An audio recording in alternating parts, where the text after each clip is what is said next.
What's going down? We are back with another State of the Franchise episode. Jason Aponte, Brad Graham, ready to break down what happened last week and also look towards the future with the LA Rams for the 49ers' first division game that we got coming up. But you already know what to do. Drop your spicy sourdoughs in the chat. Smash that like button on both channels. Let's get after it. That's Jason Aponte. I'm Brad Graham. We're going to get into it all right now.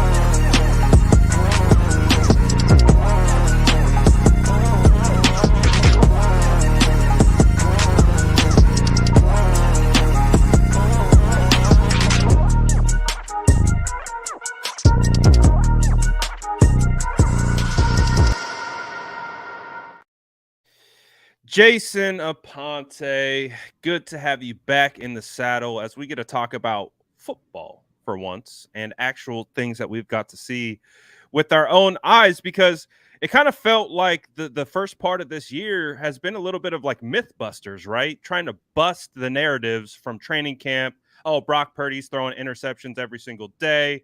Time to be concerned. Uh-oh. Defense isn't that good. Well, turns out to be the Mythbusters showed up and busted every single one of those narratives. Yeah, speaking of Mythbusters, and it's great to see you, Brad. And I feel like this weekend has been probably the easiest I've ever had to do analyzing a game because there's not really much to be upset about, unless your negativity, which is oftentimes not your negativity, but some people. I'm always negative, Jason. Not you. Some people choose to be negative, but it's under the guise of realism. I'm a realist. Right. I'm a realist, okay? I keep it real. So it's constructive criticism. It's not negative. But one thing about me is I'm petty. And if y'all want me to start being spicy, let's get it. So last week on Wednesday, we were greeted to the news that Nick Bosa signed. And I made the point of stop pocket watching and stop worrying about how players get paid and how much they get paid because it's not your money. And all I got was, we're salary cap. What are we going to do? Blah, blah, blah.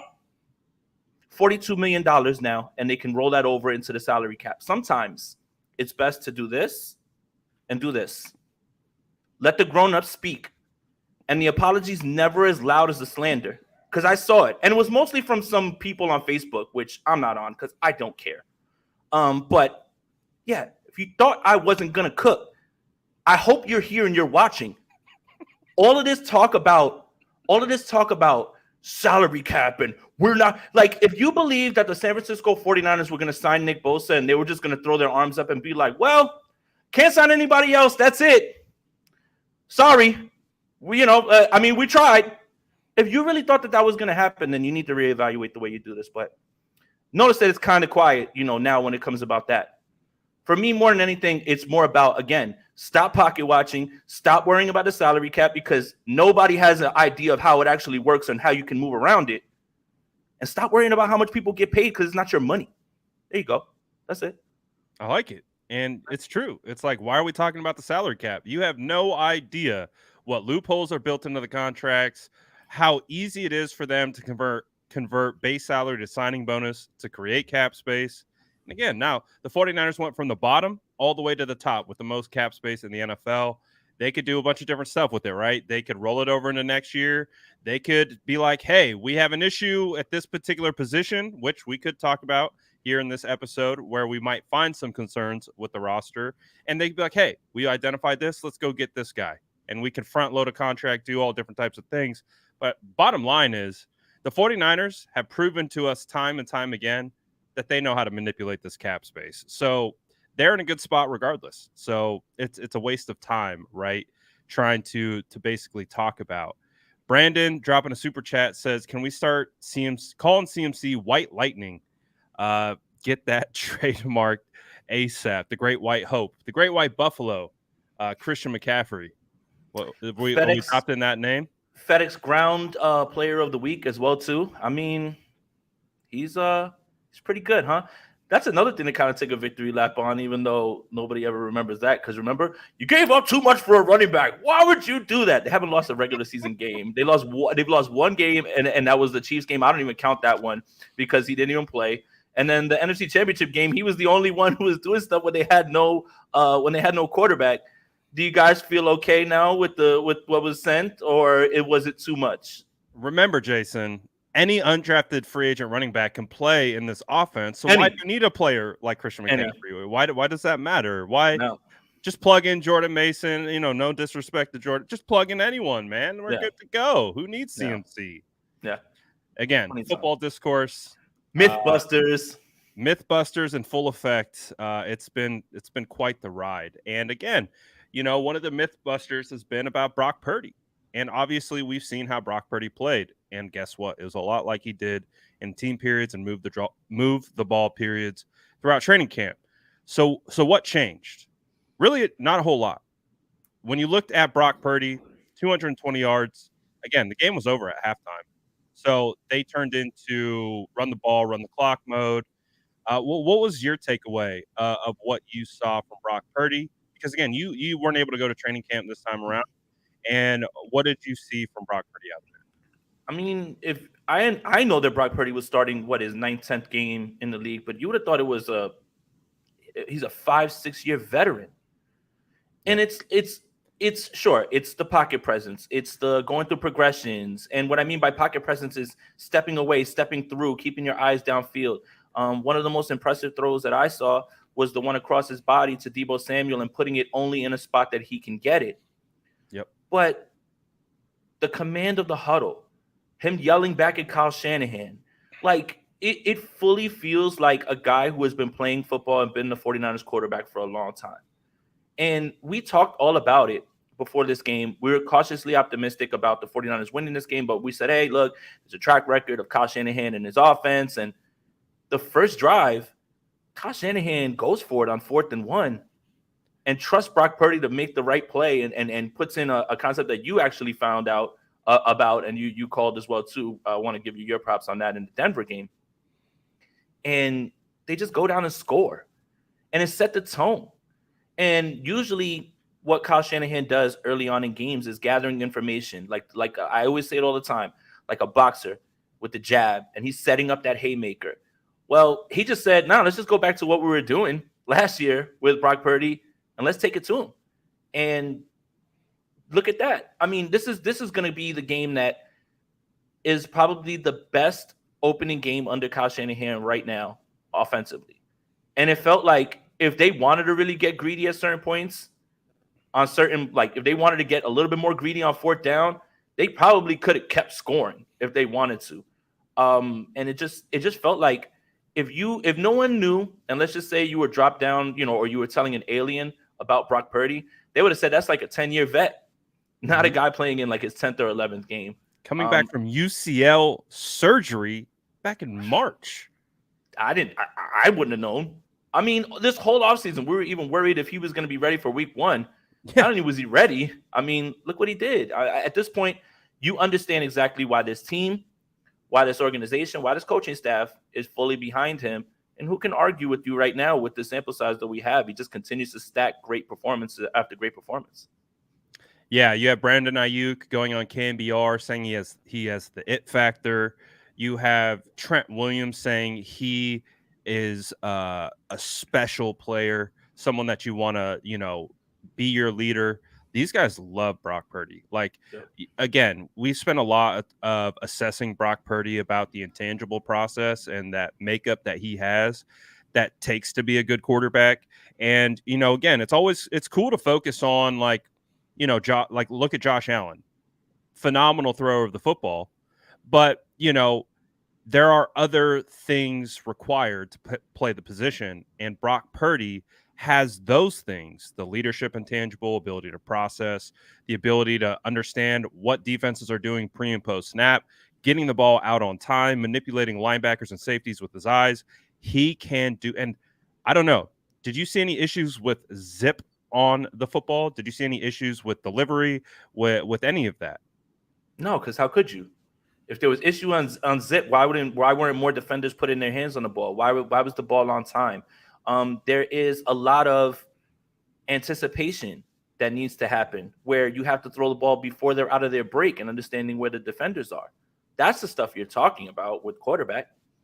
Again, negativity is often under the guise of realism. Like that throw to Patrick that throw on Patrick Peterson. Patrick Peterson was in perfect position. I love the alliteration of using that. Like it's just so many P's. Patrick Peterson in perfect position, so good. And was there not enough zip on that? If you want to be such a good ball, if you want to be negative, say that. I respect it. Right. If you just want to say, listen, man, I don't like this guy. I don't like this guy. I just don't like Purdy. I don't like Purdy. I'll just be like, you know what? I respect I'm a Trey guy. I don't like Purdy. I respect it. It is what it is. Under the guise of dink and dunk, zip on the ball, it just comes off. And then when you call people on it, well, I'm not negative. I'm a realist. Well, it's just one game, Jason. And if it's against a different defense. I thought we were done with hypotheticals. Can we talk about the game that actually happened? Right? It's just right, like just that again. It goes back to what I said, Brad. Getting it right and wanting to be right are two completely different things. If you want to be right, you can continue to manipulate the conversation however you want to continue to get to a place where you said, well, see, look, this is what I did. And this is what I said. Getting it right is saying, man, I was concerned. I was wrong. Look at what he did in this game. And it doesn't have to be anything more than just analyzing what you saw in this one game. Just in this one game. That's it. All you have to do is analyze what's in this one game. You don't have to tell me what you think he's going to do in the fifth game against the Cowboys. You don't have to tell me what he's going to do in a hypothetical game against the Eagles in the playoffs. You don't have to tell me a hypothetical Super Bowl against Kansas City Chiefs. I don't want to hear about any of that. Like, can we start to go through the games, the actual games? Like, let's just talk about the game that just happened. And then we'll pivot to the next game. Why does it have to be, well, I don't think he's going to be able to do that against this team 5 weeks down the line. I don't know if he's going to do this in a Super Bowl matchup that we don't even know if the Chiefs are going to be there. Like, I don't understand the need to rush to kind of knock everything down instead of just saying, that was actually a really fun football game to watch. There was no issues, and everything kind of went swimmingly aside from like one or two things that never really affected the game. 100%, because like when we, as we're getting ready to, move past Pittsburgh, look towards the Rams, the 49ers just played good ball. All three phases. Moody out here making his field goals, Jason. I told you. Franchise kicker, baby. I told you though. As much as I get my jokes off in preseason, I said when the lights go on, I'm sure he's going to be fine. It's going to be fine. Whatever. Everybody can look. I don't care. Again, I don't want him to miss. I don't care. Can we talk about the punter though real quick? That's really what I want to talk about real quick. Yeah, we had a great friend of the program, Jordan Elliott.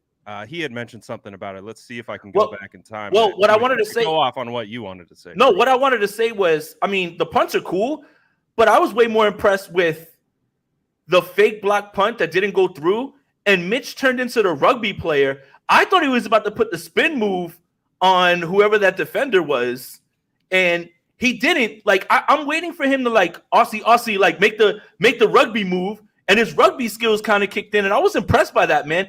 Perhaps Mitch Wisnowski is a long lost yak bro. Perhaps he's someone that you should get the ball onto him, get it to him in space. And I didn't hate on him. I hated the process, and I still will never get on board with using a top 100 pick on a kicker. But make all your kicks, man. That's all I care about. There's no way that no matter what the results are from that pick, the process will never be correct. But whatever, he made his kicks, and that's all that matters. He has to make his kicks. So that's it. There's just no way I could think that him being one of the 4 kickers ever drafted that high in a draft is ever going to be good process. But he made all those kicks, and that's all that matters. What's done is done. I'm done worrying about what happened in the draft. He just has to make all his kicks now at this point. Yep. And he did. And he looked a lot more confident than what we saw last against the Broncos, right? Like, oh, yeah. Definitely looked jittery with the way the ball was coming off the foot. The first one kind of like started going towards the upright, but it moved right back in. Like, cut back. Everything was down the middle. So that's great. That's great. Again, Kyle Shanahan reiterated, not worried about it. I thought that once the games actually happened that he was going to be fine. And I'm glad that he was, but you're still not going to be able to convince me that was ever a good process. That's it. That's all I have to say. Yeah, no, I understand. And we'll be talking about it for a long time. But as soon as Jake Moody starts winning football games for us and kicking like he did against the Pittsburgh Steelers, we really won't care. And because ultimately we want the 49ers to win football games. And as long as he is contributing to that success, that's all that ultimately matters in the end. So we definitely understand the process through like the way we look at the draft and the way we value and prioritize those types of things. Those will be two different conversations. But let's take a look at, you know, the overall performance as a whole. Mm-hmm. There was predominantly good, right? There was really seldom issues, I think, on both sides of the football. Now, they weren't perfect, but if you had to look at that game and you had to come across with a concern potentially, either offense or defense or special teams, do you have any? I mean, obviously the easy thing to pick on is going to be right tackle, right? But I have a hot take, Brad. Okay. I was much more concerned with Spencer Burford than I was Colton McKivitz on Sunday. Interesting. And here's why. Spencer Burford's been here for a year. He had, what is it? How many penalties? How many pressures given up? Like 3, I believe, or He had 3. a false start. Had a false start.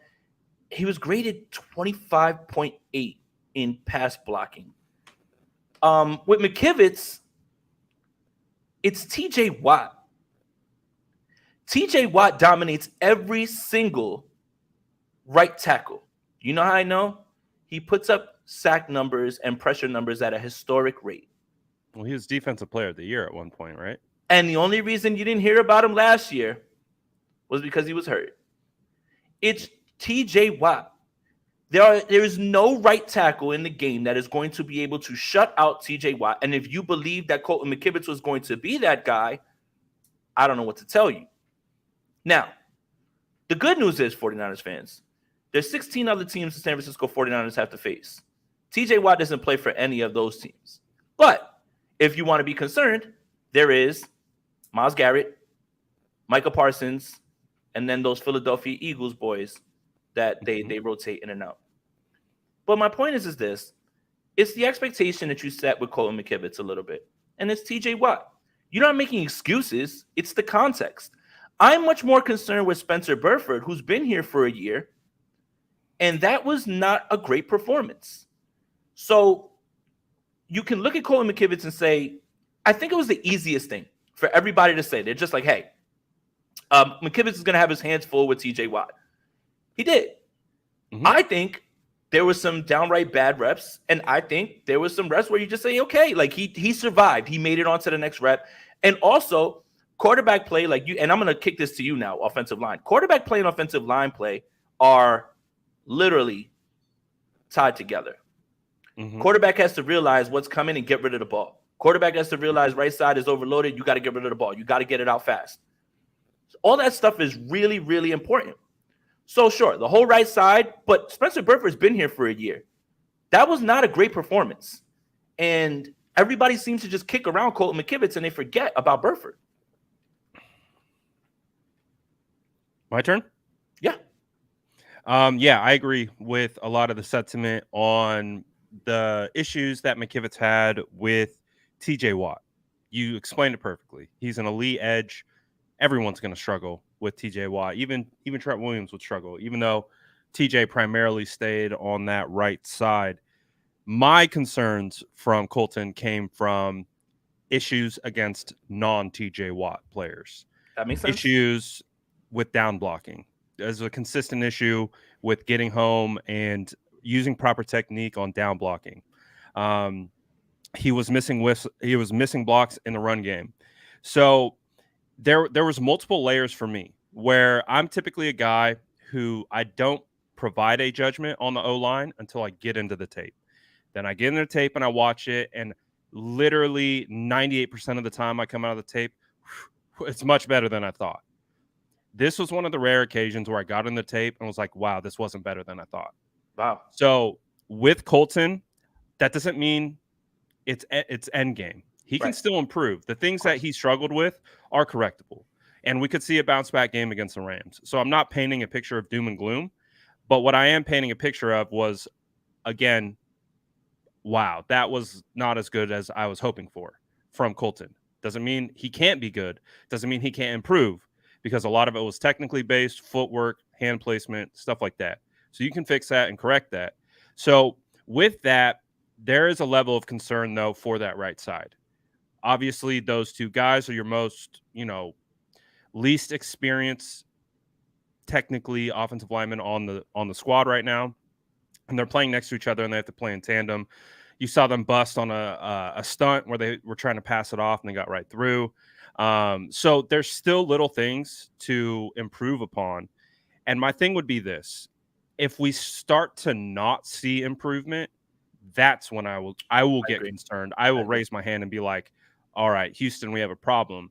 Right now, it wasn't ideal, Mhm. but the 49ers still had success on offense. They had a little bit of trouble running to that right side as a result of the issues that I've talked about.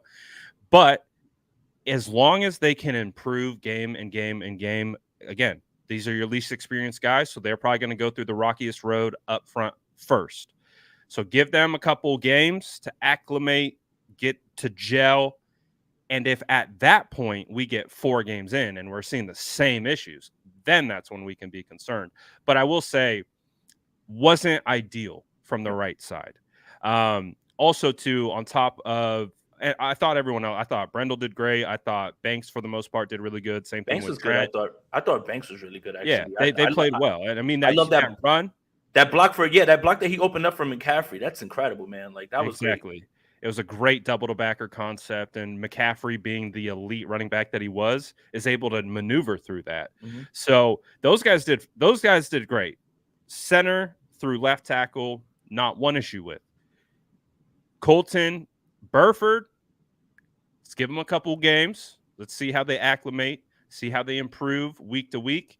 And if we get to week 4 and we're seeing these same issues we saw week 1, that's when we're going to raise our hand and be like, this could prove to be an issue come playoff time. But right now, not gonna hit the panic button just yet. But I see it. It's there. And Brad, Kyle Shanahan spoke about it. We could have gave him a little bit more help, maybe gave him a chip, things like that. But kind of what I was looking at was, despite TJ Watt being over there, despite TJ Watt being a wrecker, and he tried many times to literally, like, those game-changing plays like that. Like he was literally about to do it, and that recovered fumble by Purdy was incredible too. I think that goes by the wayside as well. But the 49ers largely just ran their offense and didn't have to change anything as well too. Now, will that be typical when you're facing, again, the Eagles, the Myles Garretts, the Micah Parsons, who Micah Parsons looked incredible. That Dallas defensive line looked incredible. He's such a phenomenal athlete. They were so good. But as long as the 49ers, there's always going to be little hiccups, and it's never going to be something that is pushing them away from their offense.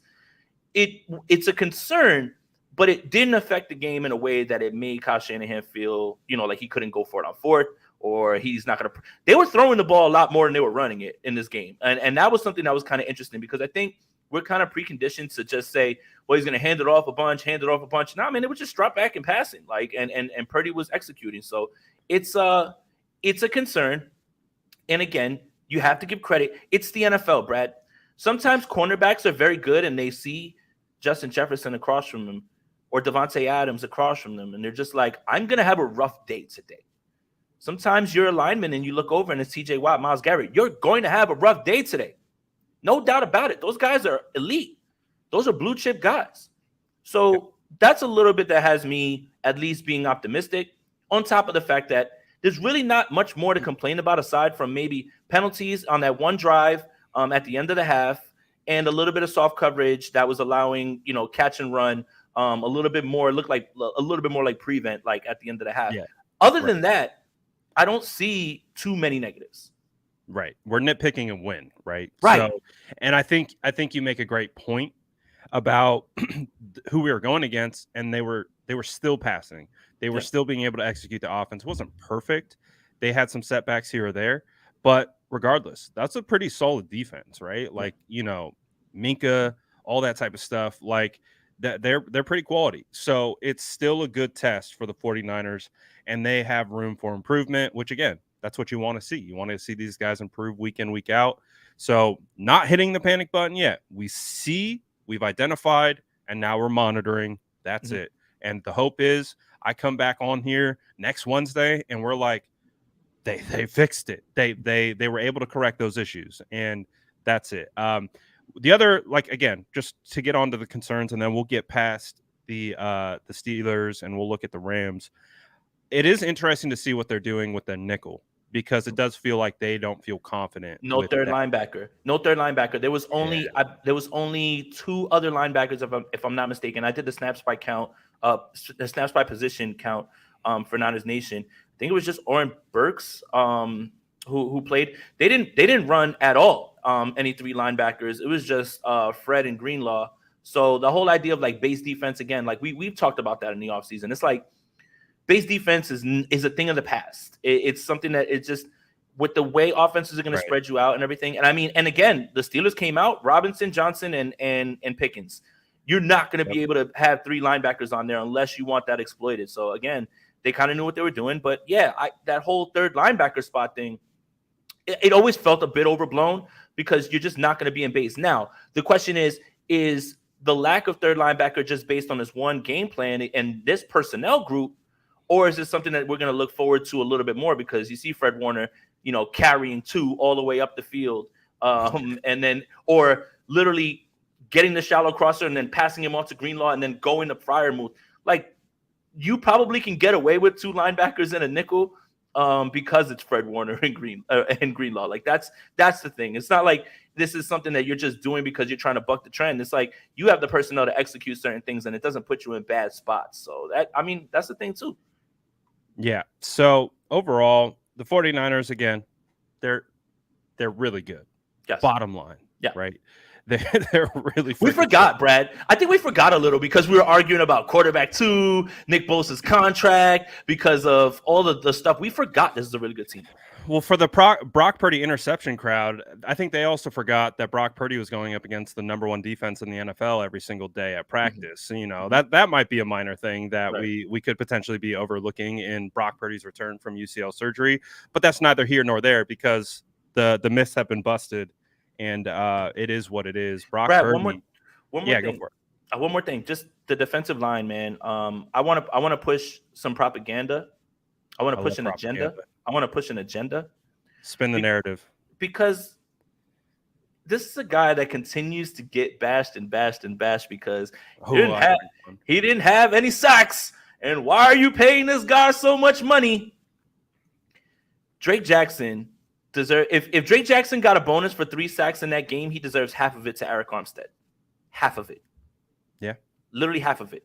It's one thing to make the play, but the pocket was collapsed every single time that he was lined up in a pass rushing set, basically with him and Hargrave.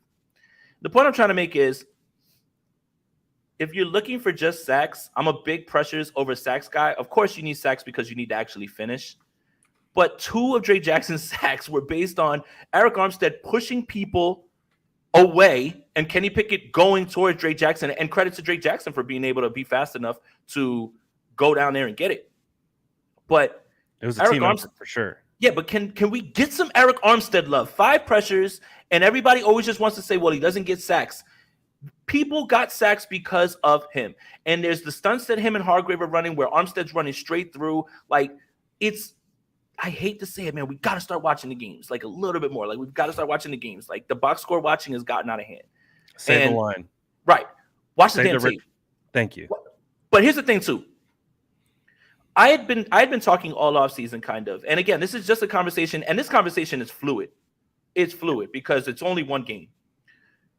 I've been having the conversation all off season that the 2019 line was going to have some competition by this 2023 line. And the 2023 line, I said, wasn't going to be as top heavy as the 2019 line because it's hard to get better than Bosa, Buckner, Armstead, and D Ford, who everybody likes to make fun of, but was an incredible speed rusher when he was in obvious passing downs. He was phenomenal. But Nick Bosa literally brought this up after the game. Literally brought up that line right after the game. And my contention was never that it was just the 4 that were going to be better than the 19. It was the whole group. Cleveland Farrell looked great. Kerry Hyder got a sack. This whole line was eating. Javon Kinlaw played well. Javon Kinlaw broke through the line and literally stopped because he thought it was a screen. Like he thought he's like, wait a minute. This isn't normal. He's like, whoa. And he's like trying to look for it. He's trying to look for the outlet pass. Yeah. it was that good. And the sum of the parts of this entire defensive line possibly could be better than that 19 line, because I went back, and this is the article that I posted today on Niners Nation. I implore you guys to go ahead and read it.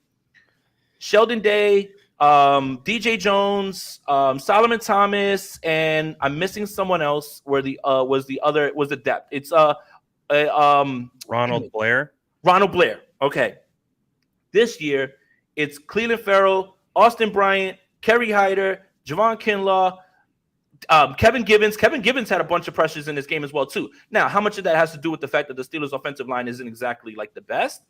But I do think that if this continues, we can have a discussion going forward if they continue, because it's a one-game sample size. You can't overreact. But it's funny that Nick Bosa brought this up, because I had been kind of speculating that this could be a thing if that continues again. Yeah, for sure. And to kind of jump on your defensive line comments about the individuals and how they played, I love, and I don't know how you feel about this, but I love the position that Steve Wilks put them in. All the stunts, like the stunts, the different looks, I don't think they blitzed as much, but they definitely felt like they were attacking like crazy. First quarter, they blitzed. I think it was about 27%. And then when he realized he can get home with 4, all of that changed. And It literally just stopped. It stopped after that. Yep. Dude, you could see Kenny Pickett in the pocket. He looked so uncomfortable. Yep. And it was based on how they were slanting, how they were stunting, the way they were looping. I mean, I think 2 of Drake Jackson's sacks came off stunts. I believe Hargrave's sack came off a stunt. So they were getting home on stunts. And we've seen, I've admitted this a million times. I'm a big offensive guy. So I spend a lot of time breaking down the offensive tape. So I don't have the same baseline for defense, but just from my memory, I don't remember Saleh for sure, or I know D'Amico's was a little bit more aggressive, but them stunting at this level and this aggressively and looping consistently. And it's just like, for an offensive line, being a former offensive lineman, it is so confusing when these guys are constantly shifting gaps, moving. You don't know who's coming into your gap.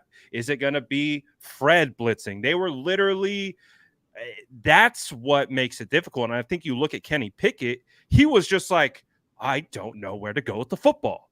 And he looked really bad as a result. So I want to give credit to Steve Wilks, because I felt like Steve Wilks put his guys and used them in a phenomenal way to get after the quarterback and attack this quarterback. And again, the way you have all these guys stunting all over the place, phenomenal. You talked about Eric Armstead.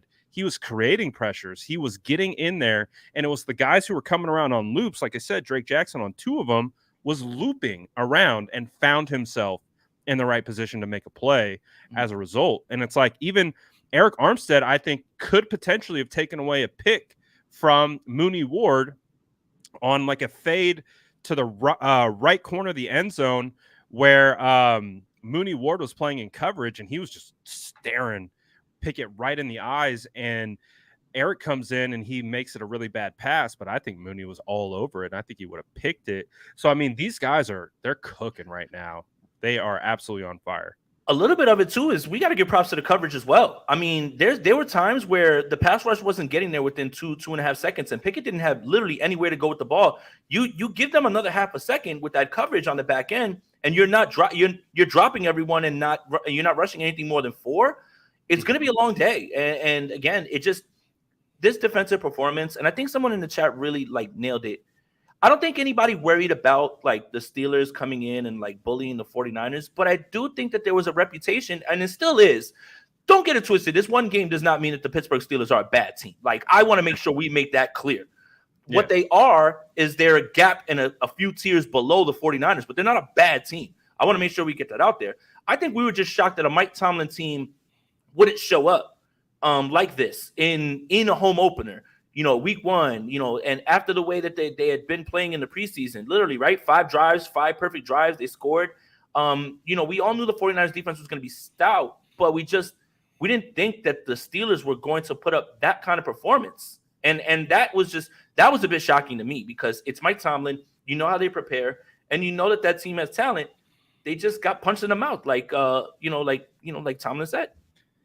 I had the 49ers winning, but I had it 24-21 just I had a because 21-17. I didn't think it was going to be a bludgeoning, but they came out ready. Defense came ready. They had the early 3 and out, then the interception. Offense just completely was locked in, ready to go, and all of it combined made for a absolutely phenomenal performance, which they're going to be able to translate into next week against the Rams. So looking at everything, the Rams also played better.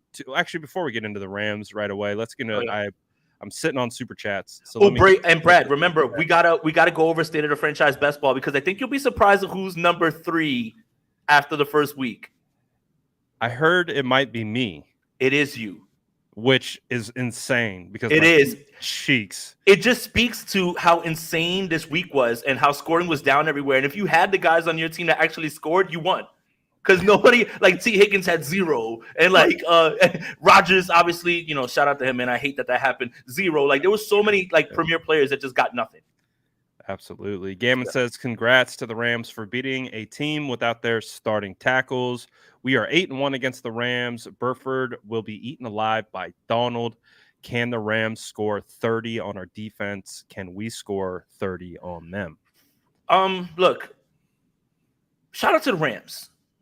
And I think that there's a lot of like, I don't want to curse on here. There's a lot of smack talk about the Rams, obviously, because of the rivalry. Of course. But I think, again, I had someone tell me like, oh, the Rams have a worse roster than the Arizona Cardinals. And I'm like, in what world, in what universe, in what multiverse? Like, it's still Sean McVay knows how to call plays. It's still Matthew Stafford at times. Puka balled out. They're Aaron Donald, like boy, Tutu Atwell, let's go. They still have players, at the same time. I think that game says less about the Rams than it does the Seahawks. Because the Rams went out there and they were prepared. But if you would have told me on Friday that the Seahawks were going to have 1 yard against Aaron Donald and a bunch of like whoever the hell, like Aaron Donald and Josh Johnson and and whoever the hell's on that defense for the whole second half, I'll be like, man, are you smoking? Absolutely not. So I think the Rams deserve credit for week 1 because they came out and they executed their game plan in a hostile territory.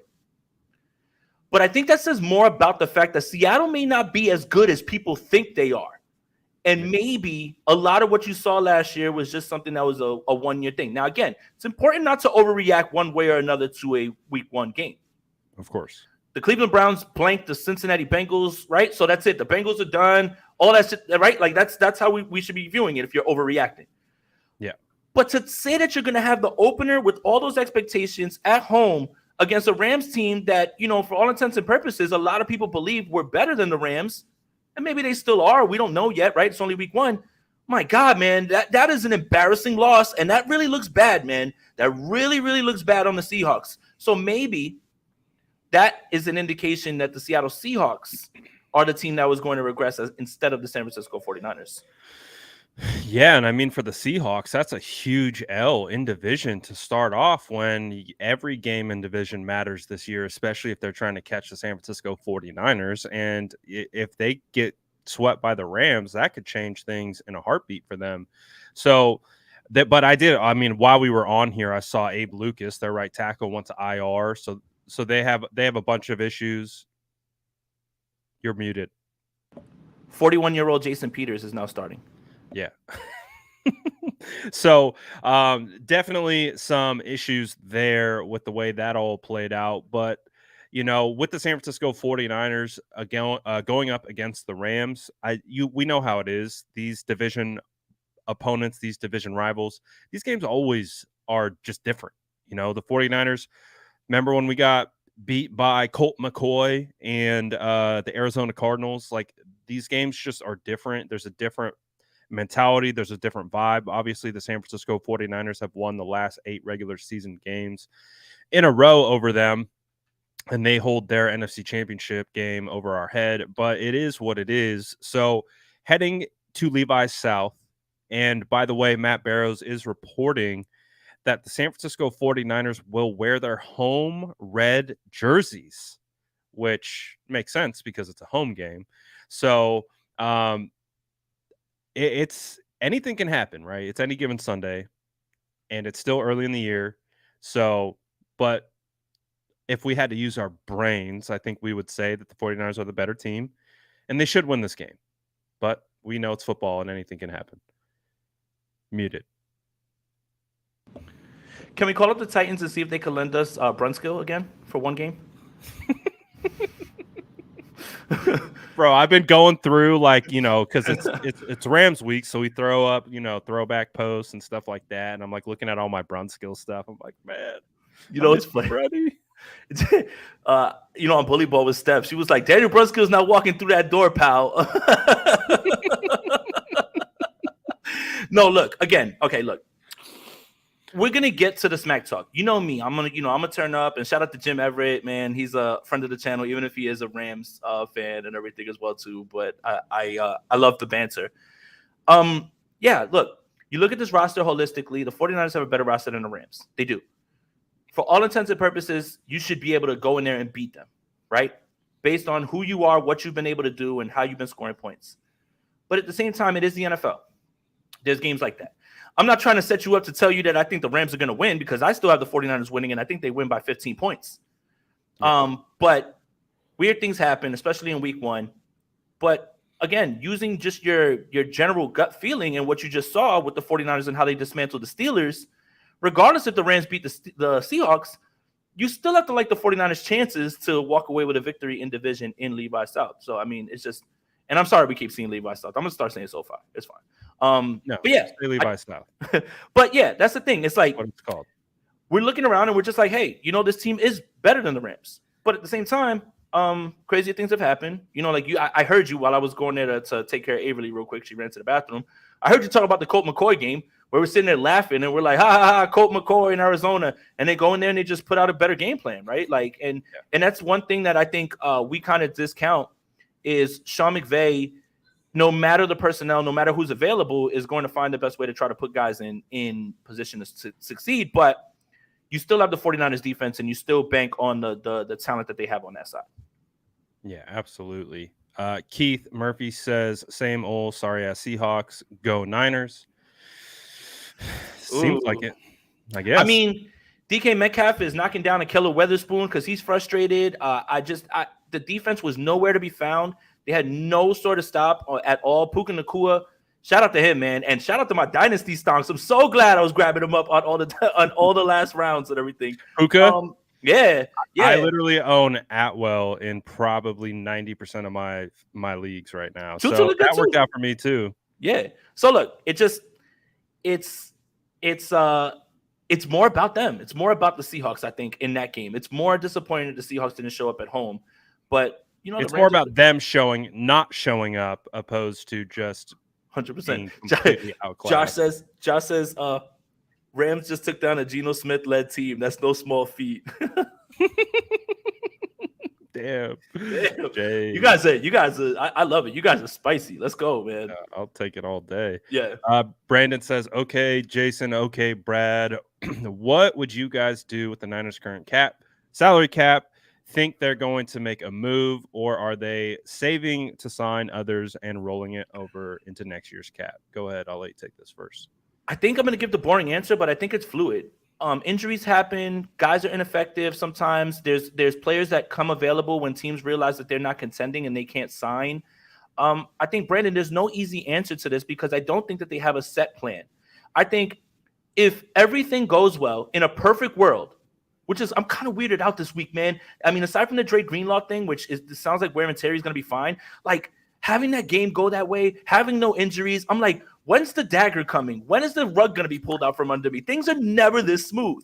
But if in a perfect world, nobody gets injured, everything goes well, and they're able to execute the way that they do, then they can roll it over. But I do think that they have enough where they're sitting around waiting to see what happens. And it's better to be prepared. It's better to have it and not need it.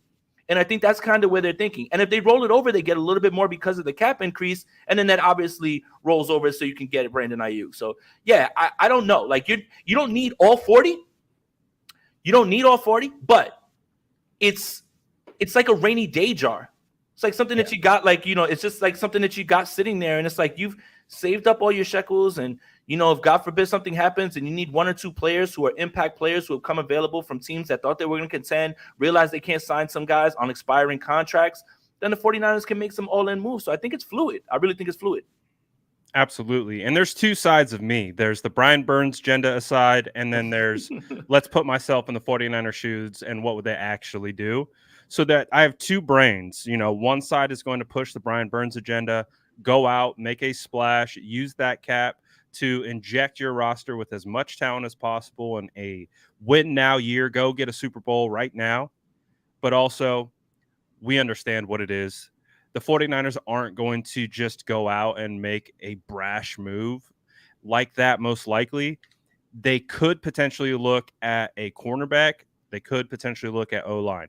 I would say the most realistic option, if they were to bring someone in, would be a cornerback, maybe a nickel or whatever, because I feel like they feel pretty good with Lenore and Mooney, and they have legitimate questions with who they want to play, whether it's Ambry or whether it's Oliver. And we didn't see any Womack, so we don't know if he's going to get a shot. But if they were really trying to go and get someone, I would say right now, probably the thing that makes the most sense is to maybe target a cornerback somewhere.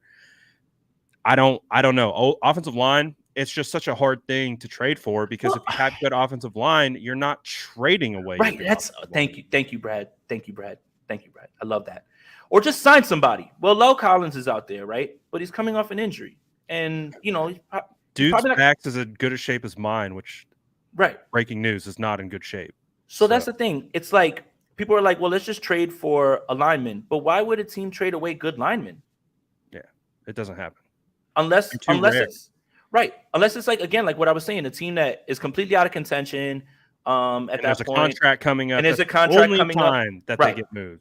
But other than that, it's like remember we talked about the drop off from backups from starters. It's so much that you wouldn't trade guys that. All right, let's even go a step further. Let's just say, you know, whatever. Laramie Tunsil gets upset in Houston, right? And he's just like, I want out. And I know he probably doesn't play the position we're talking about, but I'm just giving you an example. I want out. But Houston's invested in CJ Stroud. So you're going to send away the guy who's protecting him. And it's like, you can get that guy hurt. That's your future. It's like, there's so many other factors that need to go into like trading a lineman. It just doesn't really happen. It just doesn't happen. It's very rare. And it's because they are rare. And when you got good ones, you don't let them go if you can keep them. So that's why I don't see that being an issue. And again, we still have time for those guys to acclimate, get ready. So I'm not hitting the panic button yet, and neither should the 49ers. But realistically, I'll just say that I think the 49ers do what you do, like kind of what you said. It's in their back pocket, but realistically, they're going to roll it over into next year, pay Brandon Ayuk, pay Talanoa Hufanga, keep restructuring, keep this method of madness going on. The thing is, too, is the 49ers won a ton of games with Tom Compton at right tackle. And it even sparked the conversation that Tom Compton was better than Mike McGlinchey. And I think what we're losing focus of with McKivitz is this. If the 49ers are still able to run the ball, still not be and don't get behind 20-0 and are in obvious drop back situations, you still have ways to protect. Like game flow is so important. If you're chasing points and you're down 20-0, which I don't know how the 49ers would be unless some terrible things go wrong, right? I don't know how you would be in that position. The 49ers are still going to be able to control the clock, score points, move their offense, regardless of what's going on at right tackle. The only way right tackle becomes a position, and this is what happened to Compton during that Rams game in the championship, was when you have got to have it, and you've got to throw the ball, and you've got to have it, and those guys on the edge can pin their ears back, and they know they don't have to worry about the run. That's when you're going to get yourself into trouble. So provided, as long as the 49ers are moving their offense, keeping the game close, still have the threat of the run, still have the threat of play action, all of those things, that's when you're going to find yourself in problems if you're just dropping back like a fool, 5 and 7 step drops and trying to beat a team that way. Yeah, so I think you said it perfectly. The 49ers offense can absolutely, hide those issues and kind of put those guys in better positions as much as possible. I even saw something while we were on where they were talking to Colton McKivitz, and He said he has to clean up some easy fixes. And again, that's what it looks like. It's just technical things. Everything that he kind of messed up on is correctable. So it's not a fatal flaw just yet. He can improve. He can get better. It wasn't where I wanted it to be. It's probably not where he wanted it to be or his coaching staff wanted it to be. All things can be true, and he can still improve and be better next week. Good thing there's more games because, Right. if we're going off week 1, T. Higgins is a terrible receiver. Joe Burrow's not worth the money. Travis Kelce is literally the only thing that's it's like all of these things that have happened in week 1, they can be right for week 1, but it doesn't mean that means T. Higgins was 0 for 8 with his targets. I don't think he's going to be good, man. He's not deserving the money. Joe Burrow got paid and he looked bad against the Browns. I don't know, man. I don't think he's that good. It was a lot of weird stuff going on in week 1, and there's always room for improvement. And typically, one more thing, if I just want to be a bucket of optimism, which I am. I like it. The 49ers typically peak at the end of the season, not early in the year. So if these trends continue, then this team will figure it out as they get closer and closer to, the playoffs. Again, health aside, all that other stuff. I think they'll figure it out. They should be fine. Justin says, "Can we trade for Darnell Washington and just put him next to McKivitz?" That was a hell of a block. He had a couple of them. Yeah, he's a big boy. He's a big man. Cooking. He fell in the draft. He fell so far in the draft. I could not even the Steelers were like, man, we don't need tight end, but hard to pass up on this. I mean, he was looking like an extra tackle out there. I mean, he was. Good God. Woo, and he hasn't even shown off the speed and the jumping and everything yet. Good God. Yeah, no, but to the point, that's one way that you can help McKivitz in pass blocking situations, and they did.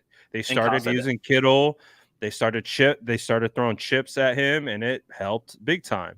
And so, again, I think this is the biggest sentiment that I've heard so far. Is it's not can the offense function? They can function with Burford and McKivitz.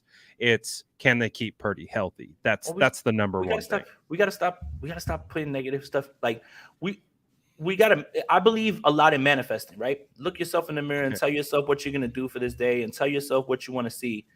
When you start to say things like that over and over and over, I mean, focus on health. I mean, constantly. Burford and McKivitz weren't here last year, and we lost every quarterback. and the only year that we had a starting quarterback for the entire year was 2019. So let's not go there. Of course, that can happen, but please let's start manifesting better things. Like Burford and McKivitz are going to figure it out, or or Burford and McKivitz are going to get help from Kyle Shanahan. Like manifest it. Look yourself in the mirror and say, today, this is what I'm going to do. I'm going to kick today's ass, and I'm worth it. All that stuff. Let's manifest the good stuff. Good vibes only. No, you're right. AW is right. We do have PTSD with the quarterback position, but Burford and McKivitz weren't here in 2018, 2017, 2020, like when all that stuff happened either. So I don't know. Yeah. It's good vibes on this state of the franchise after a phenomenal win, 30-7 over the Steelers. And they played really good ball. Again, it wasn't perfect. There's room for improvement. There always will be. Shocking, right? But as we continue to move forward through the super chats, I think this is our last one. Mm-hmm. So Gammon says the last 2 times a Kyle Shanahan team won the first game of the season, he went to the Super Bowl and NFC Championship game. Is this team better than 2019? I'll let you take this first. Man, I mean, again, in 2019, they beat the Tampa Bay Bucks, but the offense didn't largely click. And it was 2 pick sixes from Jameis Winston in that game. And I was there. I remember I walked out with a super sunburn. It was super hot in that stadium. If we're going off one game, and if we're going off one game being a predictor of success, the way the 49ers dismantled the Steelers, yeah, they might be on their way to being a better 2019 team. And here's probably why they are.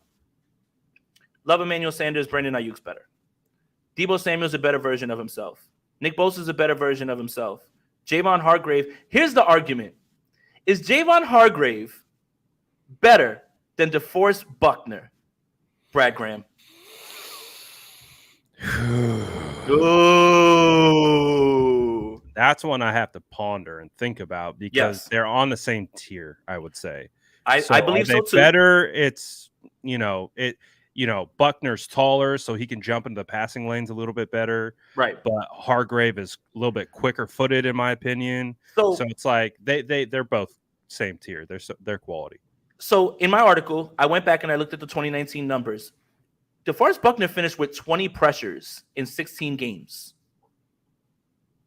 And Javon Hargrave on Sunday had 5. That's a quarter. He was getting That's a quarter. That's a quarter. Close. That's a quarter in one game. He's got 16 more. Mm-hmm. That's why I brought that up. Right? So, like 20 over 16, 5 and 1. If, I'm not good at math, he's not going to get 5 every game. But I think he has a really good chance of getting 15 and 16 to get that number. Yeah, absolutely. So I think that's a good question. And I think you can debate it for sure. But I do think they're on the same tier. So is this team better than the 2019 team? I would say offensively 100%. Yes, like I think so. I don't even think it's a debate. McCaffrey, I forgot, Christian Not McCaffrey. even a debate. Like Right. Brock looks leaps and bounds over Jimmy Garoppolo in 2019.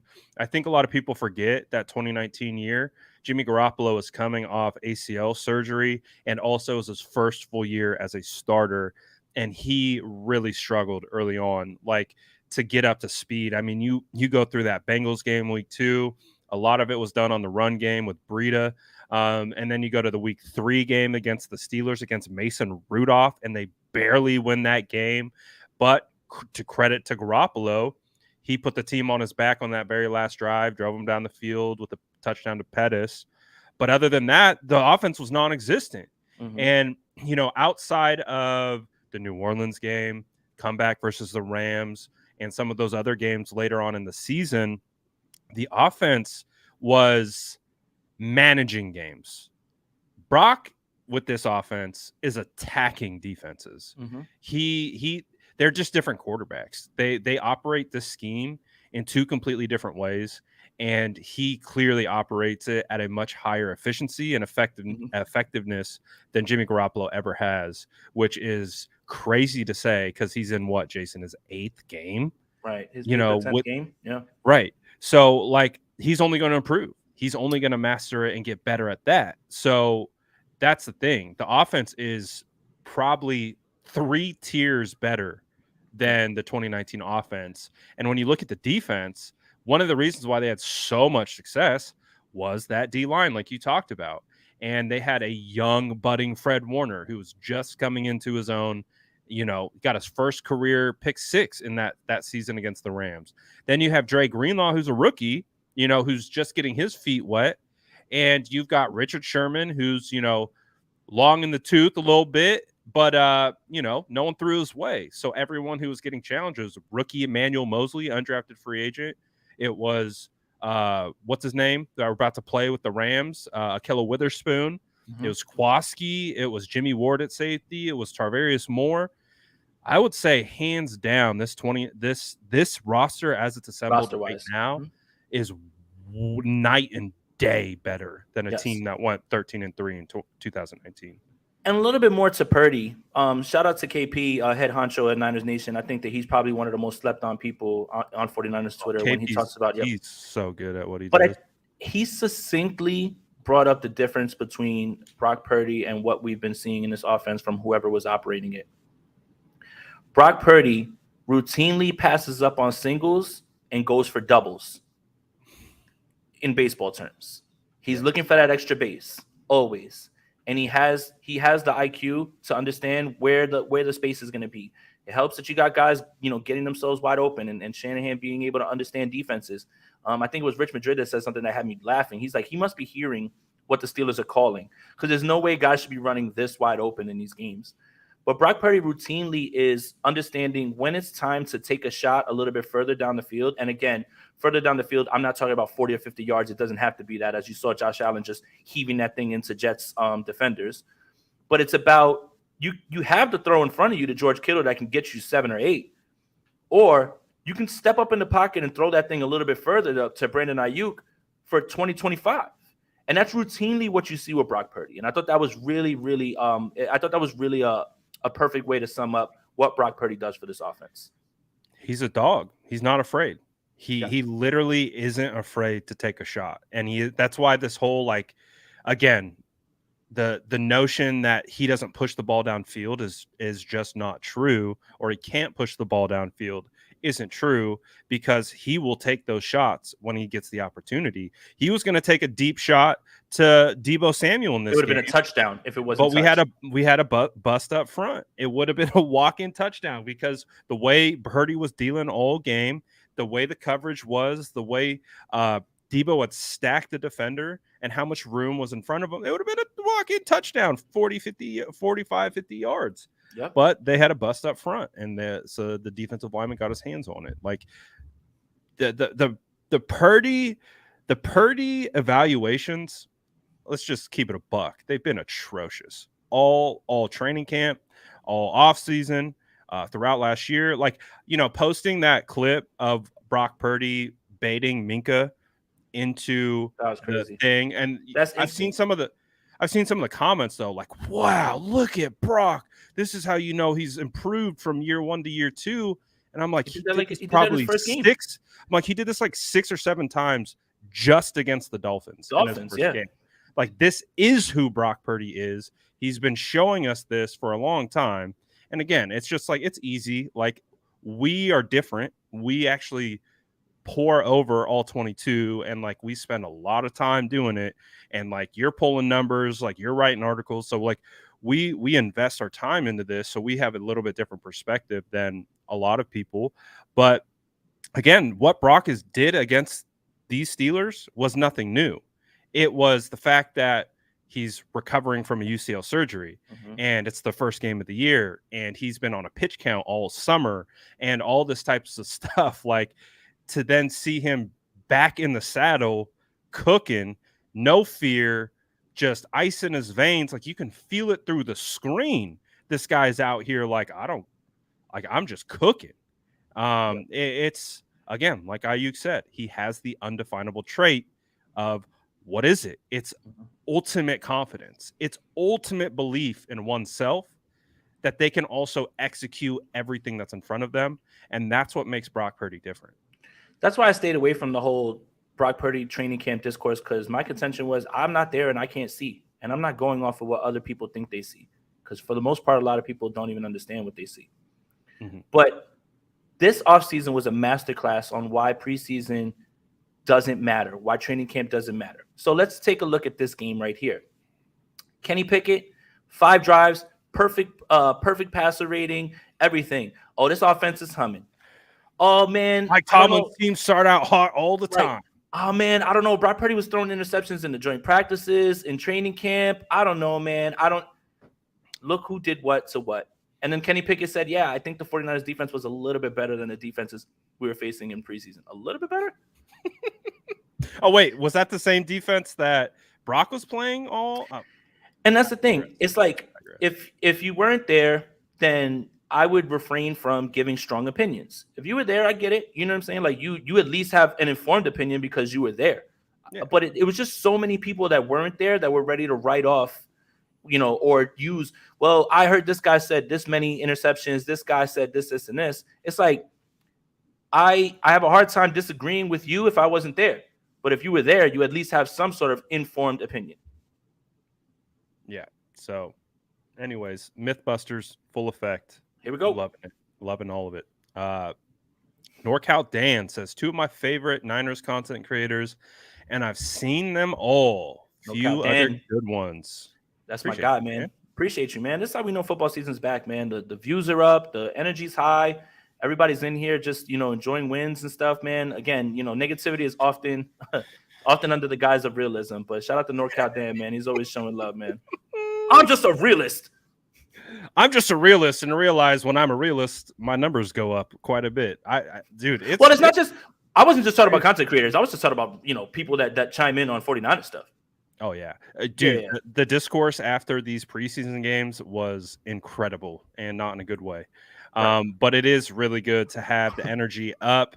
And remember, hold on, people. Yeah. Remember when people were worried about the run defense? Remember when everyone was worried about Steve Wilkes not being a good coach? And I just again, you What is that? Let's let the games happen. Let's let the games happen. And then we can start making them. But they gave up a bunch of rushing yards to a Raiders game plan that the Raiders game plan all week, like that was a Super Bowl in that They game. didn't play any starters. Right. It's just like, oh my God, I don't know about this run defense, man. They gotta tighten this these up. backups are getting cooked. What are we gonna do? Oh no, the backups are not that good, and they need to be starters in front of them. Who would have thought? Oh no, the guys that are never gonna play aren't playing that well. Right. Oh, the guy that's gonna be off the roster soon. Oh my God. Oh no, my goodness. The sky is falling, right? Nuance is lost in today's discourse, but it is what it is. That's what we're here to try to do. Try to give our takes level-headed as possible. Mhm. Not always going to be clearly, at least my takes were not popular this year. And again, because I wasn't trying to be, I was just trying to be objective and got a lot of heat for it.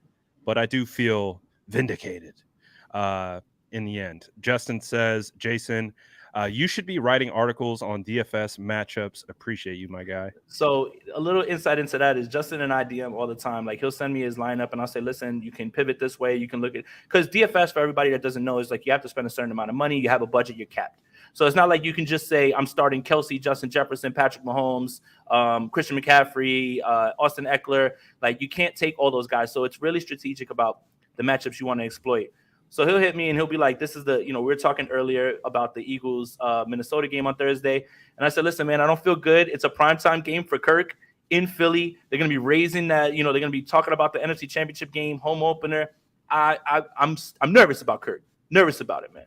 And, we talked about the fact that Darisaw might not play, that Bradbury's out. So it's like, okay, now you got to take Madison off the board because now he's not going to be able to run the ball. And now Kirk's going to have to throw it more. But then Justin makes the point, Bradbury's not playing.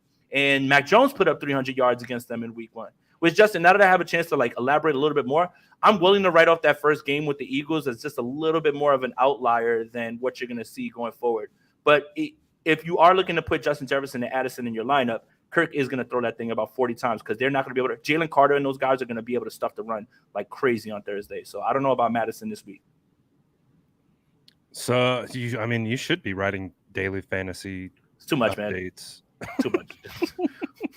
It's too much to write about it and set your 400 million lineups at the same time. Shut up, man. I just try to. Are you still in that many? Have you trimmed them? No, I knocked it down. I trimmed it down to 37. So.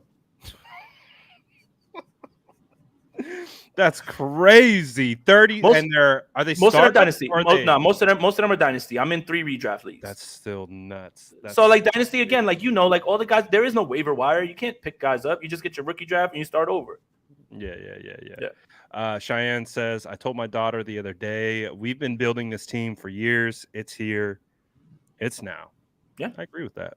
100%. I mean, again, with the way that they're manipulating the cap, it doesn't seem like they want this to be a 1 or 2 year thing. And it doesn't want to, this idea of a Super Bowl window. They're keeping this thing open as long as they can. I'm sure there's going to be players that move on, and they've had some roster turnover, but I don't think the roster turnover is going to be as drastic as we believed when the 49ers were up against the cap. Now, does it bring up a conversation about the cap, talking about kicking the can down the road? Is that a little bit more of an issue, and can it hamper you down the road? I would say that's a conversation for another day. And if you end up with a Super Bowl in one of these 2 years, I think you're granted a little bit more leniency with perhaps going forward and getting it done. As long as you get it done. I think this is the year for the 49ers. It really does feel like that. It feels like all the toxicity, all the drama, Kittle, every time he's asked about a quarterback question, he just laughs and smiles. Oh, 6 years of quarterback controversy, I'm hardened to it. I'm calloused. It doesn't even phase. There used to be a time where I look at Kittle answer the questions. I'm like, damn, he looks like he's, damn, I got to answer this question again or whatever. And it's now he's just no, it is what it is. But now there are no questions to ask. All everyone's asking about is Brock. What do you think of Brock? How's Brock playing? And that's what they did. I think Trey Lance became, and I not even meant to go here at all, but I do think Trey became a distraction, and they had to move on. And because of that, they can focus on the task at hand, which is this year and winning a Super Bowl. So to me, after looking at this matchup against the Steelers, how they're getting ready to go and get ready for the Rams, this feels like a team that's ready to go. This feels like a team that's got their eye on the prize. Now, I don't really care at all about how national people view the 49ers, but they have them all number one at the top of the power rankings. And that's because of how Brock Purdy played in this game, because they've known this whole time how good the roster is. The question mark was Brock. How is Brock going to play? How is he going to manage this team? And everyone saw it. And so that's why they're at the top. And as long as they can stay healthy, that's what it is. It's this team versus the training room. That's it. And self-inflicted wounds. It's going to be like that the whole year. And that's a good spot to be in my opinion. To be like where we control our destiny. We control how far we go based on how well we play and execute and how healthy we stay. That, to me, is a great spot to be in.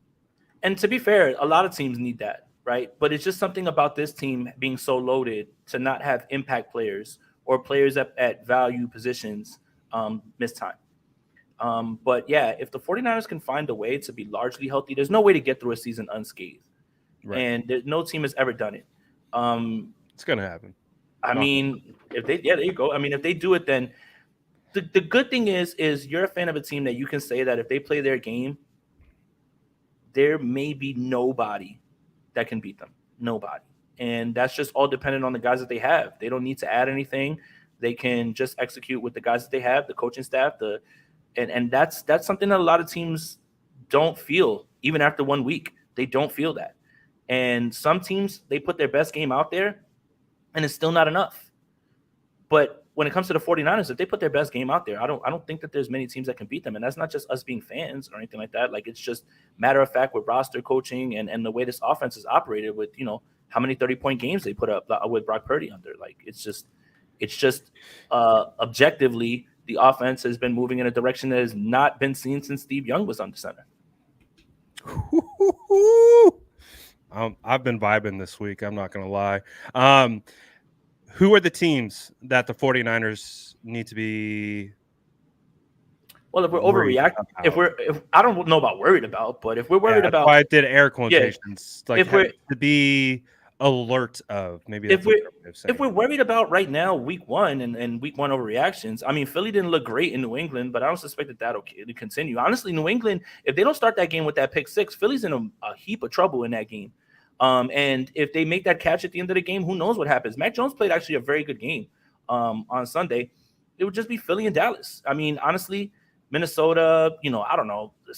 The Saints, they don't scare you. The Seahawks don't really jump off the page at you. The Packers actually did show me something. And Brad, I do think we need to have a conversation about Justin Fields. Okay. I'm here for it. I didn't watch, I was locked into the game and working, but I've heard about it and I've already been concerned about it. Based on not watching anything and what I've heard and what I've already kind of believed, he can't read a defense, can he? No, and I don't know what Getsy's calling the route combinations. Like, I think you should watch JT's breakdown. I want to because I know he was cooking them, and but I already had this notion of watching him last year. I'm like, ooh, he can't. He doesn't. Like, we talk about processing with Brock, like Justin, I don't think has that processing. It's a combination of many things, and as is all quarterback play. It's a combination of many things. The route combinations were awful. Like, they ran 2 corner routes with Claypool and Moore in the red zone on a 2. Like, literally, they got out of their breaks and they were standing in the same area, which put defenders there. And then Justin just has to throw that thing, and Cole Kmet is horrible blocking. And then there's times where Justin just unfortunately is passing up throws that have to come out before the defender gets around the safety, right? That has to come out to that side. It's just I can definitely say that I hate the places that Getsy's pulling him. I hate it. I hate the play calls. There was one play call where I have no idea what they were doing. Like, Kmet goes to run block, the rest are pass blocking, the guys aren't even running routes. It's disheartening because the Bears have talent. right? DJ Moore, Komet played well last year. Claypool was supposed to be good. I don't know what's happened to him. Darnell Mooney probably looked the best out of all of them. Roshan Johnson looked really good in the game. So it's a What about combination of Khalil things. Herbert? Did he do anything? Herbert looked okay, but Roshan Johnson was bouncing off of guys, and I think everybody forgets he was Bijan's backup. But for me, it's after an offseason of talking about like, well, this is a year for the jump. It's just like some of the concerning things that we saw, and there's no two bigger Justin Fields fans than us. I know. I was seeing the tweets, and I was like, oh god. But then I went back and I watched it, and I was just like, damn, some of the things that he wasn't doing properly, reading the field, it was popping back up again. And how much of it has to do with you running 2 corner routes in the red zone on a 2-pointer, and leaving Justin Fields out to dry? Sure, it's a combination of things, but sometimes the throws were there, and he just was either passing them up or not making good decisions. Look, it is week 1. I think everybody's kind of been looking to rush to judgment on Justin because of everybody hyping him up a little bit. Week 1 just wasn't exactly like what I thought it was going to be looking like, especially against that Packers defense. It wasn't like, for the 49ers, they were on the flip side with all the questions, all the concerns, a lot of hype, but a lot of concerns. 49ers answered a lot of those questions, and they put a lot of those questions to bed. It sounds like Justin Fields and the Bears just made more questions for themselves, more doubt now, because there was hype that they were going to take that step, and they didn't. And that's, when I've heard, I really think, again, it's the hardest part about being able to evaluate quarterbacks pre-draft if you literally don't have access to them, because you don't know how they process offenses. You don't know how their brain works. Like, we could see the talent that Justin Fields has. That's what was apparent. What we didn't know was, how does he operate a pro-style offense? How does he work and see reads and progressions and manipulate? Like, that's where Brock Purdy right now is probably like leaps and bounds better than Justin Fields in that category. The hardest part is that this is the 3rd year, and all the concerns that we pushed back on out of the draft, he holds the ball too long. Well, we talked about it that, Ryan Day, who I believe was their pass game coordinator, they would call a lot of option routes, and you've got to wait for the guy to make a move before you can get rid of that, right? The thing is it's week 3, and now year 3, and it's kind of everybody who said that he kind of holds the ball a little too long. I think you could agree that if you watch the tape objectively, again, nobody liked Justin Fields more than me and Brad.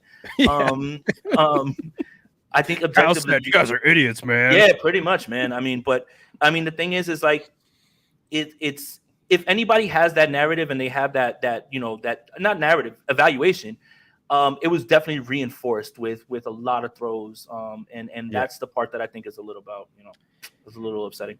And again, it's another opportunity for us to look in the mirror and be like, man, what do we value the most with quarterbacks? Do we value the freakish athletic traits, or do we value the intangible elements of being actually able to play the position at a very complex level? And that's the difference, right? It's the same conversations that we've had internally with our quarterback room this offseason. And again, it's just another reminder. You're never going to be 100% on evaluation, right? And so when you're not taking an L, you're learning a lesson, and that's part of the lesson. Is like, we've always known that the intangibles matter with the quarterback.